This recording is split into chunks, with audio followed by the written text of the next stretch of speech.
Hello ಸ್ನೇಹಿತರೆ, ಶ್ರೀ ರಂಗ ಟಿವಿಗೆ ಸ್ವಾಗತ. ಸ್ನೇಹಿತರೆ, ನಮ್ಮ ಶ್ರೀ ರಂಗ ಟಿವಿ ಚಾನಲನ್ನು ಸಬ್ಸ್ಕ್ರೈಬ್ ಮಾಡಿಕೊಳ್ಳಿ. ಹಾಗೆ ಈ ದಿನ ಭೀಮನ ಅಮಾವಾಸ್ಯೆ ಇದರ ಬಗ್ಗೆ ಹೇಳುತ್ತಿದ್ದೇನೆ. ಇದರಲ್ಲಿ ತಿಳಿಯಬೇಕಾದ ಕೆಲವು ಸಂಗತಿಗಳು. ಭೀಮನ ಅಮಾವಾಸ್ಯೆ ಎಂದರೆ ಹಿಂದೂ ಮಹಿಳೆಯರ ಪಾಲಿಗೆ ಅತ್ಯಂತ ಪವಿತ್ರ ಹಬ್ಬ. ಆಷಾಢ ಮಾಸದ ಕೊನೆಯ ದಿನ ಅಂದರೆ ಆಷಾಢ ಮಾಸದ ಕೃಷ್ಣ ಪಕ್ಷದ ಅಮಾವಾಸ್ಯೆಯ ದಿನ ಆಚರಿಸುವ ಈ ಹಬ್ಬಕ್ಕೆ ಜ್ಯೋತಿರ್ಭೀಮೇಶ್ವರ ವ್ರತ ಎಂಬ ಹೆಸರು ಸಹ ಇದೆ. ಮಡದಿಯು ತನ್ನ ಪತಿಯ ಆಯುಷ್ಯ ಹೆಚ್ಚಲಿ, ಆತನಿಗೆ ದೇವರು ಆಯುರಾರೋಗ್ಯದ ದಯಪಾಲಿಸಲಿ ಎಂದು ಭಕ್ತಿಯಿಂದ ಬೇಡಿ ಪತಿಯನ್ನು ಪೂಜೆ ಮಾಡುವ ಈ ಹಬ್ಬವನ್ನು ಕರ್ನಾಟಕದಾದ್ಯಂತ ಆಚರಿಸಲಾಗುತ್ತದೆ. ಆಷಾಢದ ಅಮಾವಾಸ್ಯೆಯಂದು ಗಂಡನ ಪೂಜೆ.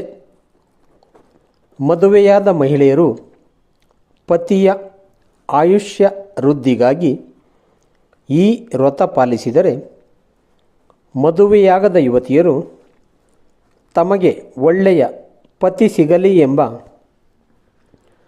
ಪ್ರಾರ್ಥನೆಯೊಂದಿಗೆ ಈ ವ್ರತ ಆಚರಿಸಬಹುದು. ಆಗಸ್ಟ್ 12 ಬುಧವಾರದಂದು ಈ ಬಾರಿ ಭೀಮನ ಅಮಾವಾಸ್ಯೆ ಇರುವುದರಿಂದ ಗೃಹಿಣಿಯರೆಲ್ಲ ಈಗಲೇ ಪತಿಯ ಪೂಜೆಗೆ ಸಿದ್ಧರಾಗಬೇಕು. ಭೀಮನ ಅಮಾವಾಸ್ಯೆಯ ಪೌರಾಣಿಕ ಹಿನ್ನೆಲೆ ಬಗ್ಗೆ ಹೇಳುತ್ತಿದ್ದೇನೆ. ಪುರಾಣಗಳ ಪ್ರಕಾರ ಮರಣ ಹೊಂದಿದ್ದ ಪತಿಯ ಪ್ರಾಣವನ್ನು ಉಳಿಸಿಕೊಳ್ಳುವುದಕ್ಕಾಗಿ ಸತಿಯೊಬ್ಬಳು ಪಾರ್ವತಿ ಪರಶಿವನನ್ನು ಪ್ರಾರ್ಥಿಸುತ್ತಾಳೆ. ಆಕೆಯ ಭಕ್ತಿಗೆ ಮೆಚ್ಚಿ ಶಿವನು ಆಕೆಯ ಪತಿಯನ್ನು ಬದುಕಿಸಿ ಸತಿಪತಿಯರಿಗೆ ದೀರ್ಘಾಯುಷ್ಯದ ಆಶೀರ್ವಾದ ಮಾಡುತ್ತಾನೆ. ತನ್ನ ಪತಿಯನ್ನು ಬದುಕಿಸಿಕೊಳ್ಳಲು ಆಕೆ ಆಷಾಢ ಬಹುಳ ಕೃಷ್ಣ ಪಕ್ಷ ಅಮಾವಾಸ್ಯೆಯ ದಿನ ವ್ರತ ಕೈಗೊಂಡ ಕಾರಣ ಆಯುಷ್ಯ ವೃದ್ಧಿ ವ್ರತ ದಿನಾಚರಣೆ ಎಂದು ಪತಿ ಸಂಜೀವಿನಿ ವ್ರತ ಎಂದು ಕರೆಯುತ್ತಾರೆ. 5 ವರ್ಷ, 9 ಅಥವಾ 16 ವರ್ಷ ವ್ರತಾಚರಣೆ ಮಾಡಬೇಕು. ವ್ರತ ಸಂಪೂರ್ಣವಾದ ವರ್ಷ ಒಂದಷ್ಟು ಜನರಿಗೆ ಅನ್ನದಾನ ಮಾಡಬೇಕು ಎಂಬುದು ವ್ರತದ ನಿಯಮ. ಪುರಾಣಗಳ ಪ್ರಕಾರ ಶಿವ ಪಾರ್ವತಿಯರು ವಿವಾಹವಾಗಿದ್ದು ಇದೇ ದಿನವಂತೆ. ಶಿವ ಪಾರ್ವತಿಯಂತೆ ಬದುಕುವ ಸಂಕಲ್ಪ ಮಾಡಿಕೊಳ್ಳುವ ದಿನ ಸಂತಾನ ಮತ್ತು ಶಕ್ತಿಯ ಸಂಕೇತವಾದ ಪಾರ್ವತಿಯನ್ನು ಪೂಜಿಸಿ ಹೆಂಗಳೆಯರು ತಮಗೂ ಆ ಶಕ್ತಿಯನ್ನು ಕಲ್ಪಿಸುವಂತೆ ಬೇಡುತ್ತಾರೆ. ಹೊಸದಾಗಿ ಮದುವೆಯಾಗಿ ಆಷಾಢ ಮಾಸಕ್ಕೆ ತವರು ಮನೆಗೆ ಹೋದ ಪತ್ನಿ ಪತಿಯ ಪೂಜೆ ಎಂದು ಭೀಮನ ಅಮಾವಾಸ್ಯೆ ಎಂದು ಹಿಂದಿರುಗುತ್ತಾಳೆ. ಮತ್ತೆ ಶ್ರಾವಣ ಮಾಸ ಆರಂಭವಾಗಿ ಹಬ್ಬಗಳ ಸಾಲು ಶುರುವಾಗುತ್ತದೆ. ಪತಿಯಿಂದ ದೂರವಿದ್ದ ಪತ್ನಿಯನ್ನು ಮರಳಿ ಪತಿಯ ತೆಕ್ಕೆಗೆ ಸೇರಿಸುವ ದಿನವೂ ಹೌದು ಈ ಭೀಮನ ಅಮಾವಾಸ್ಯೆ. ಪೂಜೆ ಮಾಡುವುದರ ಬಗ್ಗೆ ತಿಳಿದುಕೊಳ್ಳೋಣ.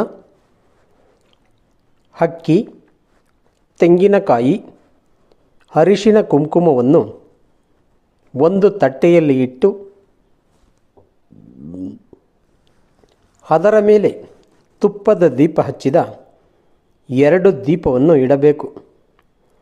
ನಂತರ ಶಿವ ಪಾರ್ವತಿಯರನ್ನು ಆರಾಧಿಸುತ್ತಾ ಭಕ್ತಿಯಿಂದ ಪೂಜೆ ಮಾಡಬೇಕು. 9 ಗಂಟಿನ ಗೌರಿ ದಾರದ ಜೊತೆಗೆ ಉಳಿದ ಪೂಜಾ ಸಾಮಗ್ರಿ, ದಿನವೂ ಬಳಸುವ ಸಾಮಗ್ರಿಗಳನ್ನು ಬಳಸಿ ಪೂಜೆ ಮಾಡಬೇಕು. ಪೂಜೆ ಮುಗಿದ ನಂತರ ಗೌರಿ ದಾರವನ್ನು ಕಂಕಣದಂತೆ ಕೈಗೆ ಕಟ್ಟಿಕೊಳ್ಳಬೇಕು. ಹೀಗೆ ಕಂಕಣ ಕಟ್ಟಿಕೊಂಡು ಪತಿಯ ಪಾದಗಳಿಗೆ ನಮಸ್ಕರಿಸಿ ಪಾದಪೂಜೆ ಮಾಡಿ ಆಶೀರ್ವಾದ ತೆಗೆದುಕೊಳ್ಳುವುದು ವಾಡಿಕೆ. ಭೀಮೇಶ್ವರನ ಪೂಜೆ ಬಗ್ಗೆ ಹೇಳುತ್ತಿದ್ದೇನೆ. ಮೊದಲು ಎಂದಿನಂತೆ ವಿಘ್ನ ನಾಶಕ ಗಣಪತಿಯನ್ನು ಪೂಜಿಸಿ ನಂತರ ಭೀಮೇಶ್ವರ ಅಂದರೆ ಶಿವನನ್ನು ಪೂಜಿಸಬೇಕು. ಗಣೇಶ ಅಷ್ಟೋತ್ತರ, ಶಿವ ಅಷ್ಟೋತ್ತರ ಹೇಳಬೇಕು.